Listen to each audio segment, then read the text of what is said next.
are you, class?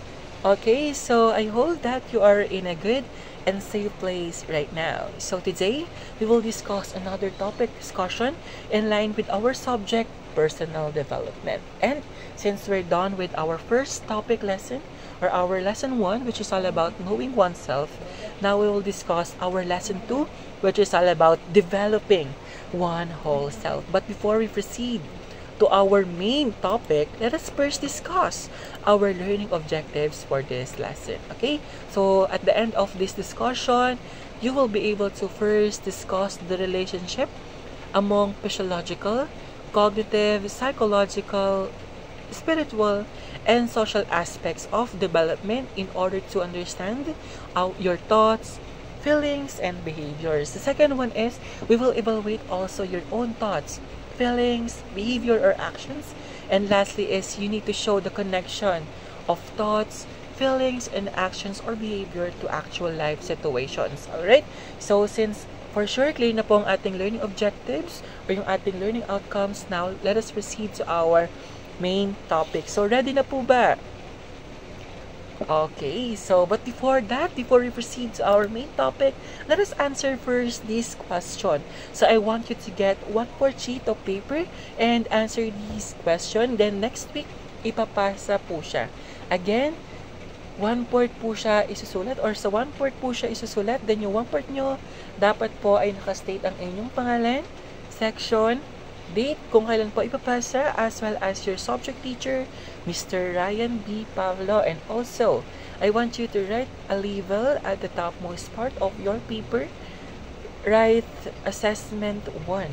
Okay? Okay? Clear na po ba?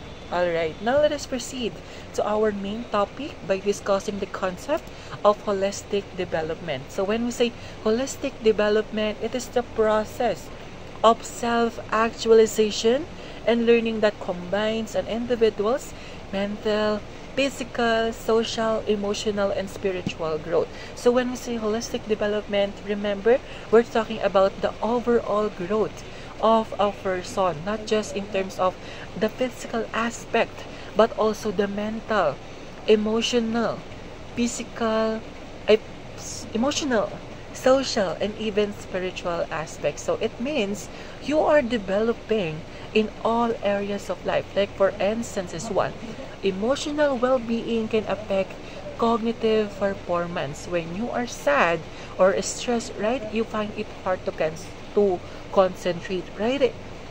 That shows how our emotions affect our intellectual ability or our mind. Second one, physical health can impact social interactions.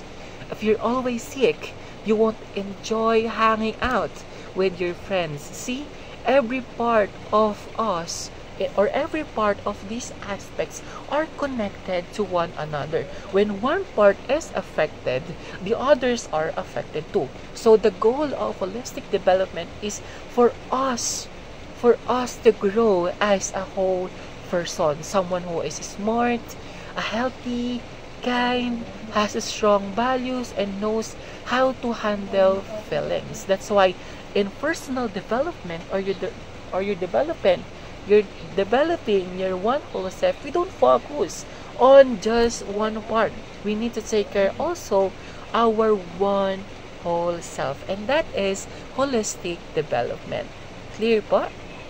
Alright, now let us proceed sa mga aspects para po ma-develop natin yung one whole self. Let us first discuss the physiological development.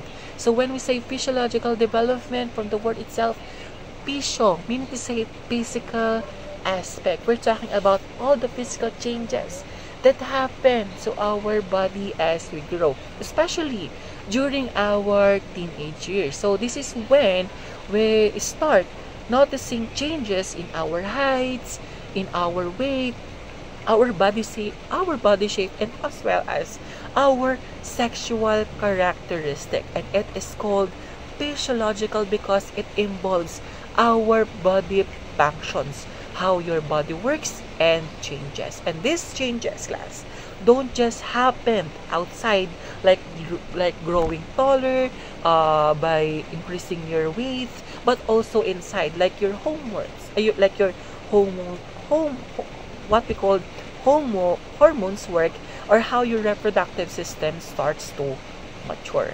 And dito na rin po natin yung matatawag yung mga changes, 'di ba? Yung tinatawag nating puberty.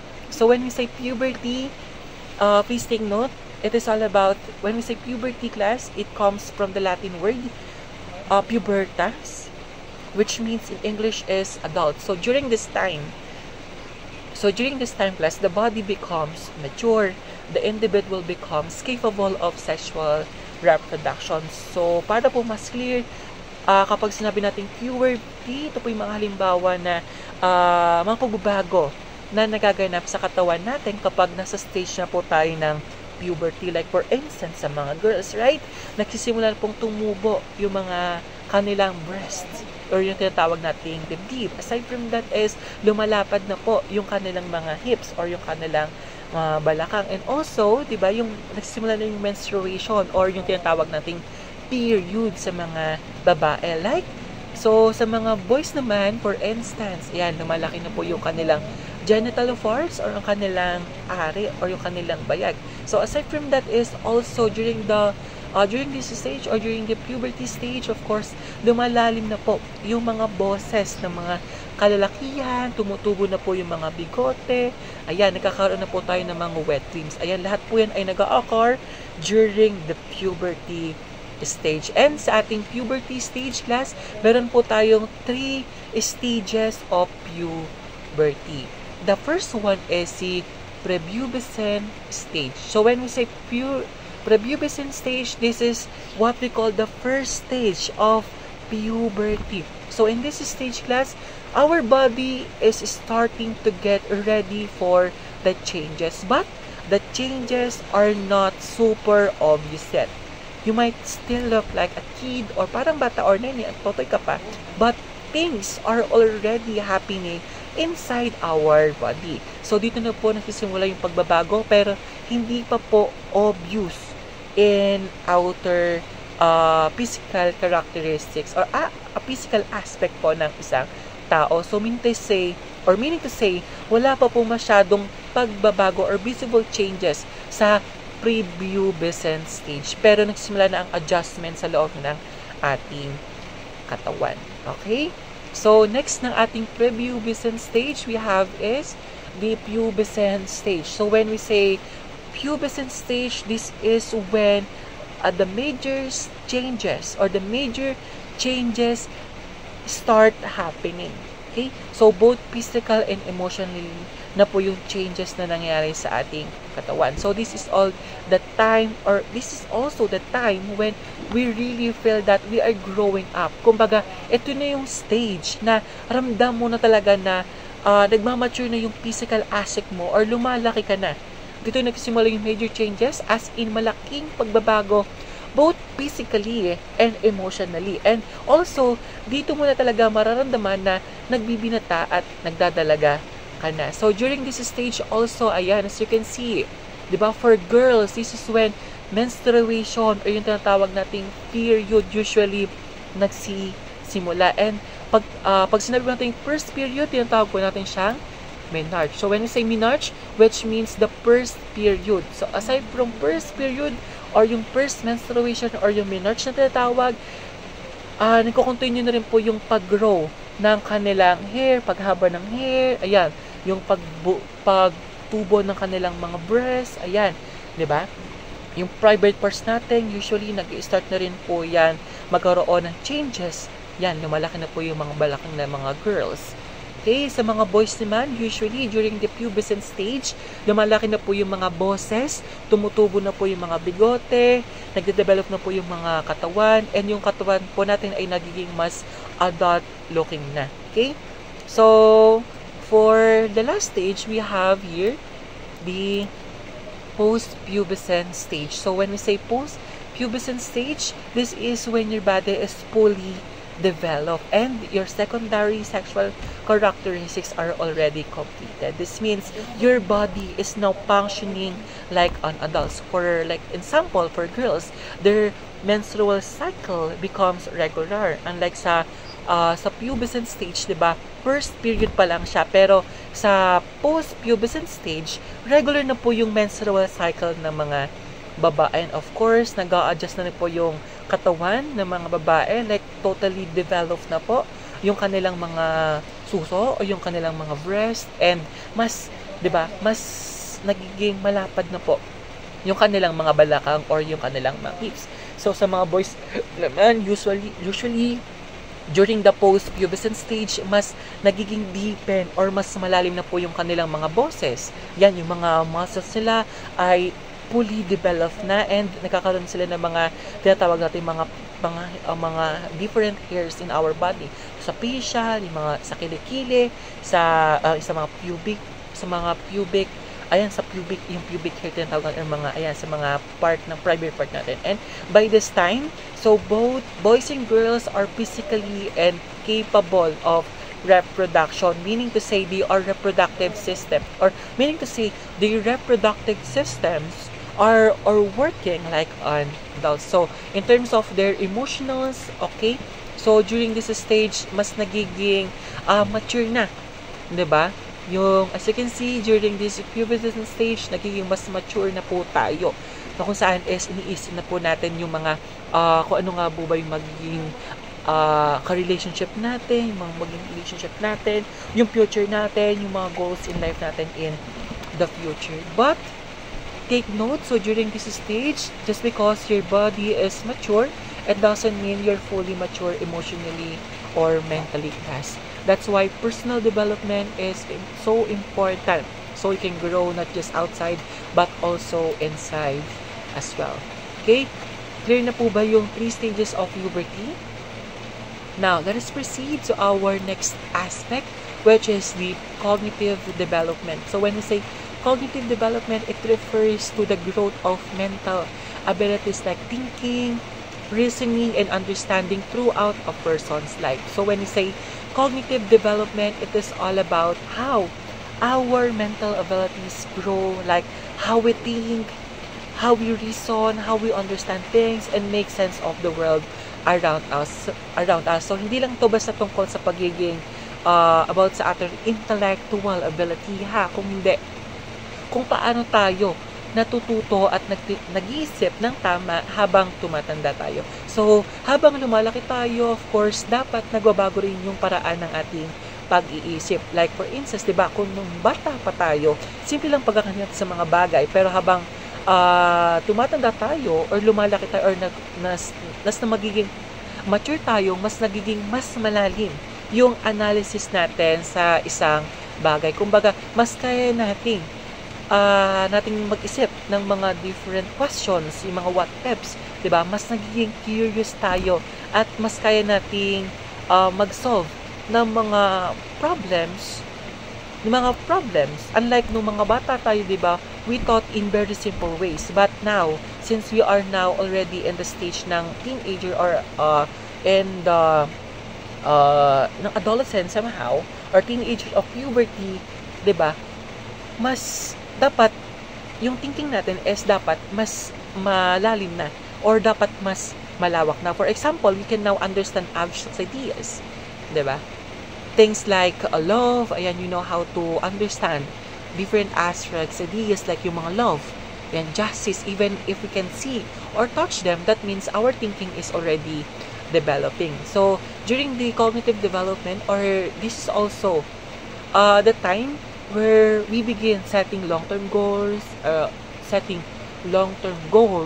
analyzing different situations at once, and learning from our experiences, na kung saan is yung ability natin na our ability to focus, remember things, and think critically is already improving, or is improving continuously. That's why it is important to take school or formal instructions, because 'di ba, mas yung brain natin mas nagde-develop siya and mas nag-grow po siya. Okay? Now let us discuss yung mga development or stages of development according to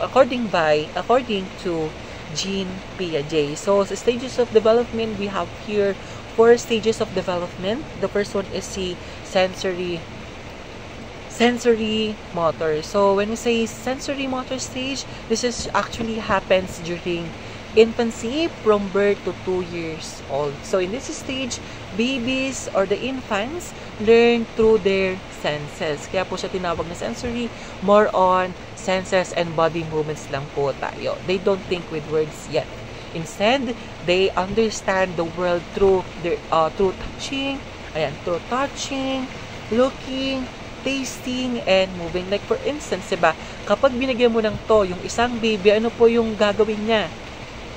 Diba, usually, diba, since hindi pa siya totally nakakapag-think na maayos, diba, and through senses lang po siya, through sensory motor lang po siya, usually, diba, kapag nabigyan tayo ng isang toy sa isang baby or sa isang infant, diba, usually ang ginagawa nila is sinusubo sa kanilang bibig. And that's their way of learning what it is. That is the sensory motor. And that is how these infants explore everything by using their senses. And also, one important thing that develops during the sensory motor stage is what we call the object permanence. So when we say object permanent, it is the idea that something still exists even if you can see, hear, or touch it. That means that the baby learns that things still exist even when they can't see them. Like for instance, diba, may hawak kang laruan. Tapos, tinakpon mo ng kumot. Kung wala pang object permanence yung baby, syempre ang iisipin niya is nawawala na ang laruan or nawawala yung laruan na pinakita mo sa kanya. As in gone talaga, as in wala. Pero kung meron na siyang object permanence during the sensory motor stage, so alam niya na yung laruan na yun is hindi siya totally nawala, pero nasa ilalim lang siya ng kumot. That is object permanence. Okay? Now, let us proceed to the next stage of development, which is the pre-operational stage. So, when we say pre-operational stage, ito usually is occur between the ages of 2 to 7 years old. So, usually, kapag sinabi natin pre-operational stage, sila po yung mga pre-schooler. And usually in this stage class, the children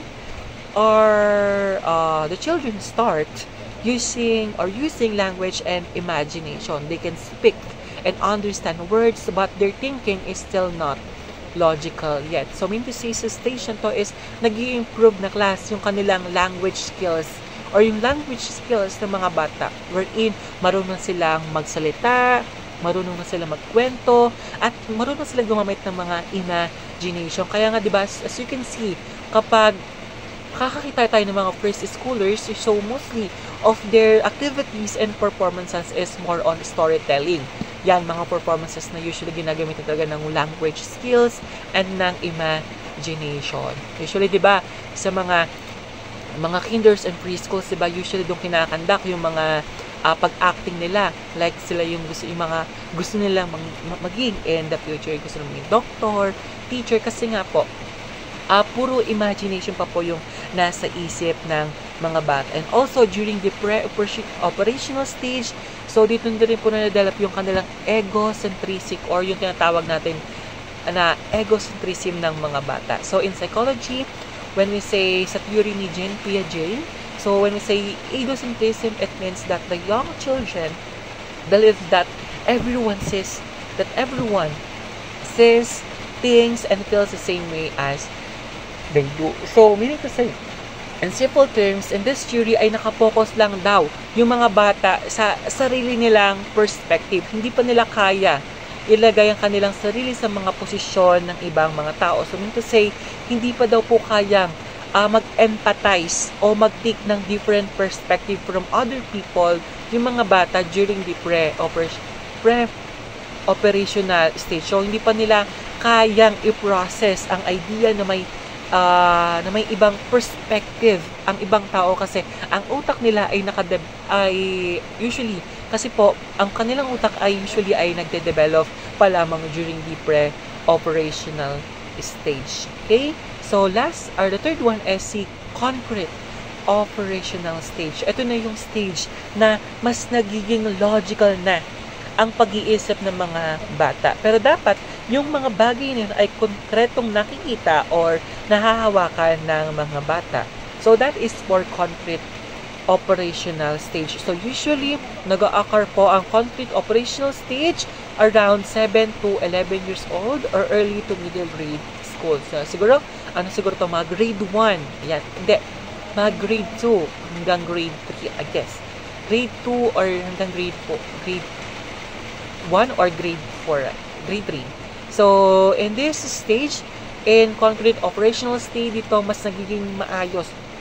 Nagiging mas maayos, mas nagiging logical, at mas nagiging organized na ang pag-iisip ng mga bata. Na kung saan is nakakaintindi na sila na kung ano nga po ba yung possible cause and effects, yung mga rules na dapat nilang obey inside the classrooms or in our society, and even the consequences of their action. Pero take note, so take note class, so during the concrete operational stage, kaya pa lang nilang mag-isip ng logically kung tungkol ito sa mga bagay na totoo, nakikita, nahahawakan, or nararanasan nila. So, meaning to say, hindi pa sila gaanong sanay sa abstract thinking, sa mga ideas like the freedom, yung mga justice, ayan, medyo mayroon pa sa kanila na intindihin yung mga ideas na ganun. Mas effective ang learning nila kapag may actual object or example sa harap nila. And lastly is yung formal operational stage. So this is actually the fourth and the final stage in the Piaget's theory of cognitive development. So usually, ang formal operational stage class ay nag-start siya around age 12 and hanggang adulthood. So dito na po nag-iiba na ang level ng pag-iisip natin. So kung dati hindi na po tayo nagre-rely or sa concrete operational stage, hindi na po tayo nagre-rely sa mga physical things. So during the formal operational stage, kaya na po natin intindihin yung mga abstract idea o yung mga bagay na hindi natin nahahawakan or yung mga hindi natin nahahawakan o yung mga kompletong ideas. Like for instance, ito na yung stage kung saan kaya natin mag-isip gaya na sabi ng mga abstract ideas ng mas malalim at mas critical kasi nga po we are already in the stage of formal. Kaya parang adult na talaga ang thinking natin. For example, 'di ba? We can imagine things. We can imagine different situations by asking ourselves different what ifs. What if the sun disappeared? Or what if I live in another country? They can also solve problems in our minds. Or we can also solve problems in our minds and understand deeper concepts like the concepts of different abstract ideas like the morality, the love, the justice, and the purpose. Okay? Now let us proceed to the next aspect, which is the psychological development. So when we say psychological development, this focuses on how we feel, how we think, how we react to the things that happening around us. So basically, this is all about our what? This is all about our inner self. Kung ano ang nasa loob natin na hindi lagi na kikita ng ibang tao. Di ba napansin nyo na minsan, di ba, na minsan, okay ang mood natin sa umaga. Then suddenly, pagdating ng hapon, bigla-bigla tayo nagiging bad trip. Aside from that, di ba, there are times sa sobrang saya natin. Then suddenly, may times na, di ba, sobrang saya natin. Then suddenly, bigla tayong lumulungkot or bigla lang tayong umiiyak. Or sometimes, di ba, yung, sa mga, mabilis tayong maanoy sa mga small things. And, remember class, in the psychological development, sobrang normal lang po niyan, especially if you are already in the adolescent stage. Kasi yung body natin is nag-change na po. And since nag-change na po yung body natin, of course, nag-change na rin po yung brain natin or yung utak natin na kung saan is nagkakaroon din tayo ng emotional ups and down. Dito na po nag-develop yung ating emotional intelligence. So this is part of these emotional ups and downs or what we call the emotional intelligence ay part po siya ng psychological development. Ito na rin po yung stage na kung saan is nagsisimula ka na pong intindihin yung sarili mo, lalo na ang emotions mo, pag-iisip mo, na behavior mo. And as teenagers, you need to start also to evaluate yourself. You need to start to evaluate yourself more. So, we're in, di ba kapag nag-evaluate or nag-self-evaluation tayo, usually, tinatanong natin yung sarili natin, sino nga ba ako? Who am I? What do I want to be? Or what do I believe in? And that's important, and that's, those questions are actually normal. And normal lang po yung questioning mo yung sarili mo kasi part po siya ng pagde-develop mo psychologically. And kapag, di ba, tinatanong natin yung sarili natin or kapag nag-self-evaluate tayo, usually, di ba, na-reveal din natin yung ating identity. And also, in the psychological development, this is also when your opinions and personal values ay na-form na siya or mas na-develop na po yung opinions natin or personal values na kung saan is you might also notice that you are becoming more independent. You don't always follow what your parents say and you want to decide things for yourself kasi nga po ang thinking mo is dapat maging mature ka na. Dapat maging independent ka na. So lahat ng mga bagay na gagawin mo is dapat i-relay mo na siya sa sarili mo. Hindi po dapat nakarelay ka pa rin sa mga parents mo. Yung pong thinking when it comes to psychological development. Okay? Next is the social development. Okay, wait. Slide ko na wala. Okay? Okay, so when we say social development, kapag sinabi naman natin social development class, ibig sabihin nito ay paano tayo nakikipag-ugnayan or paano tayo makitungo sa ibang tao, sa ating pamilya, sa ating classmates, sa teachers, sa mga friends natin, or kahit sa mga tao na hindi natin kilala. And as we grow older, hindi lang katawan natin ang nagbabago, of course, pati na rin po ang paraan ng pakikitungo natin sa ibang tao. Di ba dati? Remember, di ba dati? Ayan, as stated here, you began to rely more on your friends or peers for support than your family. Diba? Dati, mas solid yung pakikisama natin sa mga family or sa parents natin. Diba? Tama ba ako? Pero ngayon, diba, since you are already in the adolescent stage, diba, mas gusto na natin kasama yung mga group of friends natin or circle of friends natin o yung mga friends natin. Tama ba ako? Okay. And that's normal class. Since part po siya ng ating social development, part yun ng growing up. Ano pasin nyo, diba? Mas malipit tayo sa ating mga barkada kaysa sa ating family. Minsan we're in, 'di ba, mas nakakapag-share tayo ng mga secrets. 'Di ba? Nakakapag-hangouts tayo with our friends unlike sa ating family, 'di ba? Usually nakaka-chat natin, minsan mga circle of friends natin sa mga GC. Kasi mas 'di ba, mas nade-develop yung social skills natin or yung socialization skills natin kapag yung mga friends natin yung kasama natin. Kasi feeling mo kapag yung parents or family yung kasama mo is parang nilimitahan yung pag out mo sa mga iba't ibang bagay. Unlike if kasama mga friends mo, 'di ba, parang lumalabas ka doon sa pinaka comfort zone mo kasi nga po mas naiintindihan nila yung mga pinagdaanan mo, yung mga experience mo kasi usually sila rin po yung nakakakita.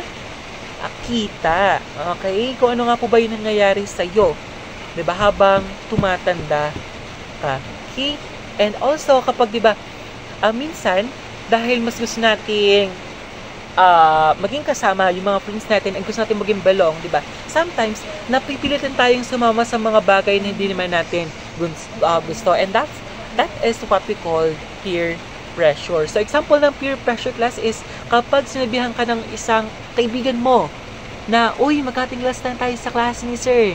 So, di ba? So, alam mong mali. Pero sumama ka pa rin kasi ayaw mo matawag na KJ. Yung pinatawag nating peer pressure. Sasama ka. Di ba? Para masabi mo lang na belong ka doon sa circle of friends na yun or para maging part ka sa circle of friends na yun. At para po sabihin na hindi ka po KJ. Okay? And class, remember, totoo lang, kung totoong kaibigan sila, 'di ba? Dapat hindi kanila nilalagay sa alanganin. And that is social development. Again, kapag sinabi po natin social development, it will help you build better friendships, avoid bad influences, and it helps you become someone na maging magaang kasama at marunong makisama. And that is for social development. Next is the spiritual development. Alright, so ngayon naman let's talk about the spiritual development. Kapag narinig natin na kapag narinig natin, di ba, pag sinabing spiritual, anong unang naiisip natin kapag narinig natin, or what is the first thing na naiisip ninyo kapag sinabi natin spiritual? Di ba, most of you probably say na religion. Like, pagpunta sa mga attend sa mga church, sa mga Bible study, pagbabasa ng mga Bible books. Pero class, remember, hindi lang po iyon ang ibig sabihin ng spiritual development. When we say spiritual development, it is when you start to ask deeper questions about life. So, ito yung mga tanong na hindi mo usually iniisip nung bata ka pa. Since you are already in the adolescent stage, of course, napapatanong ka na lang ng mga questions like, bakit ba ako nabubuhay? Ano ba talaga ang purpose ko dito sa mundo? May Diyos ba talaga? O ano bang paniniwalaan ko? Diba habang lumalaki tayo, lalo na ngayon na nasa adolescent stage na kayo or nasa teenager years na kayo, diba, mas lumalalim na rin ang pag-iisip ninyo. So, hindi na sapat.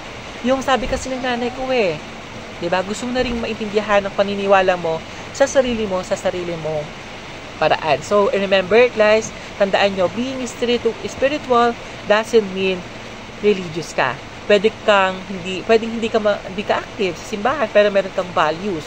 Diba? When say values, alam mo kung ano ang tama at mali para sa'yo. Meron ka ding morals. Diba? Ginagawa mo kung ano ang tama kahit walang nakatingin.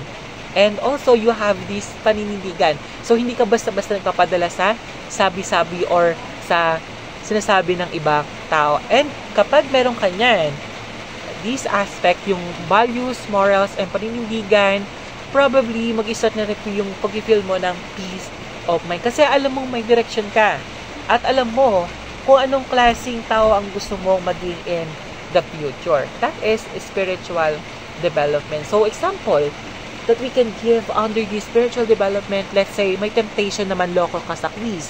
Pero kahit walang teacher, di ba, pinili mong hindi mandaya. Bakit? Kasi meron kang pinaniniwala or meron kang paniniwala or kasi may paniniwala kang hindi mo kailangan manloko para lang pumasa. That's not just good behavior, that's also part of your spiritual development. Okay, clear na po ba ang ating spiritual development? Now, let us proceed and let us evaluate your thoughts, feelings, and behaviors. Okay? Number 1, let us proceed first kay thoughts. So, when we say thoughts, ito yung kung ano, yung say thoughts, it is a set of ideas or arrangement of ideas that result from thinking or the act of producing thoughts.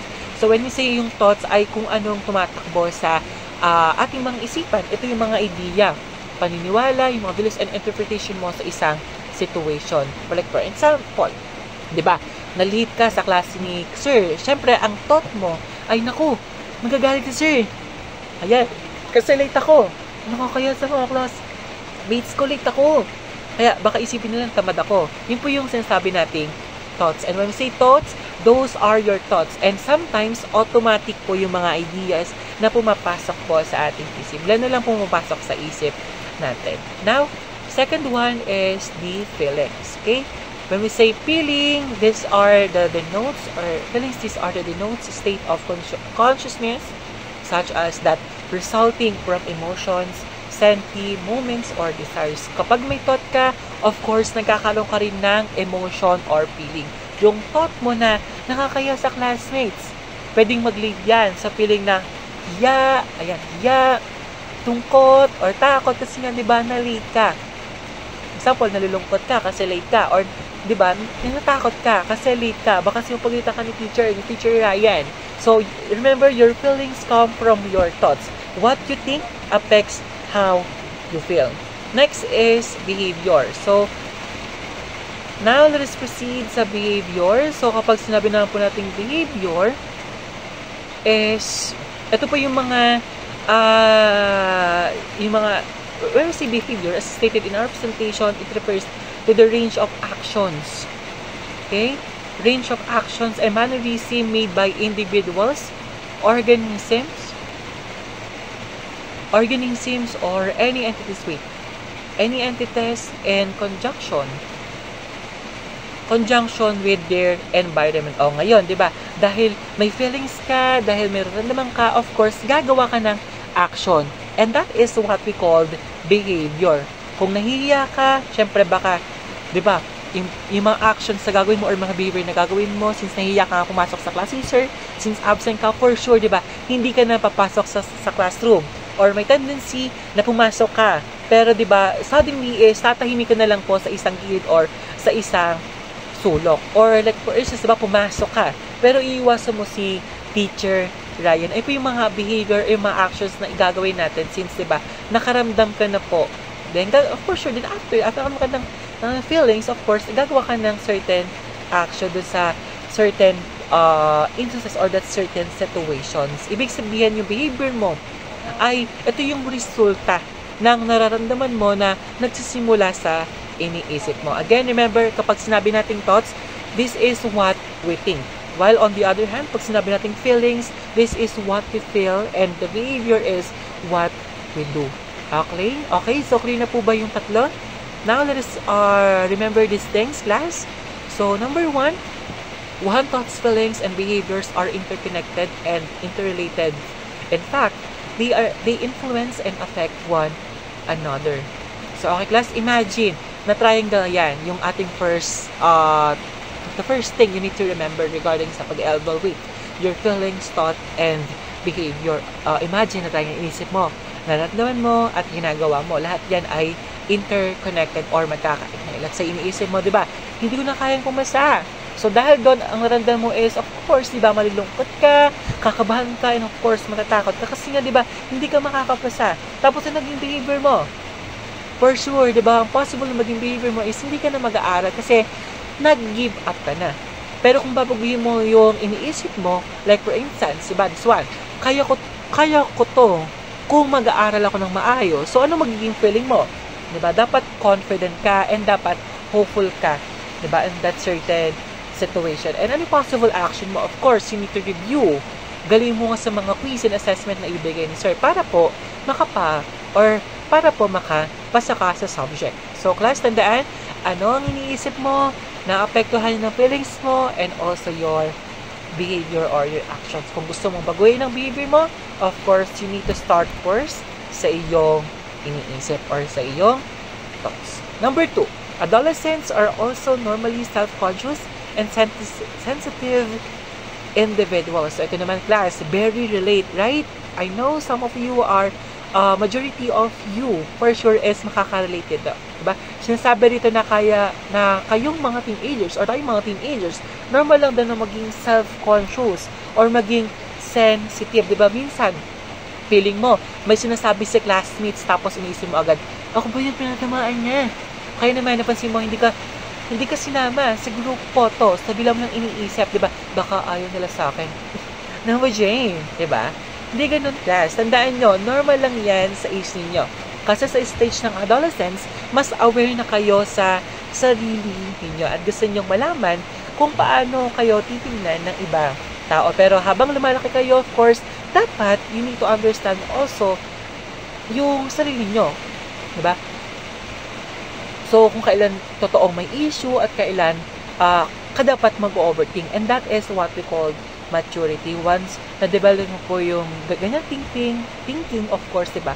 Yun na po tinatawag nating maturity. Mas nagiging matured na po kayo. And lastly is, making it a habit to assess one's thoughts, feelings, and behaviors will give you the opportunity to appraise the truth or validity of one's beliefs, appropriateness of one's feeling and emotions, and decency of one's actions and behavior. Na class, ito yung pinaka-importanting part ng ating discussion or sa pag-connect ng thoughts, feelings, and behaviors. So, sinasabi dito na dapat sanayin natin yung sarili natin na dapat is lagi tayo mag-reflect or mag-check ng ating sarili. So, you need to ask yourself always, tama ba itong iniisip ko? Like, for example, galit ba talaga sa akin? Bakit na nila pansinan dyan ka? Diba? Reason na ba itong nararamdaman ko? Yan. You need to ask yourself first. Diba? Para po masabi natin mas matured ka. Okay?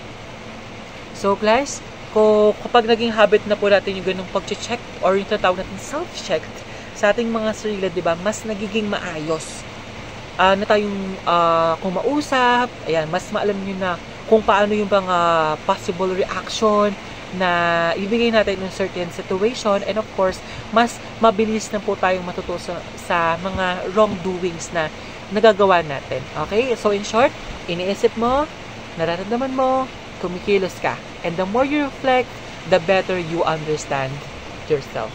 And that helps you grow emotionally and mentally. So, okay ba? Yes? Okay. So, and that's it for our lesson or discussion regarding sa ating developing a wonderful person. And I hope na meron kayong napulot na aral sa ating lesson, and wait na lang po sa ating activities and performances regarding sa ating lesson 2. Thank you so much and good luck sa inyong examination or upcoming examination in this subject. Bye!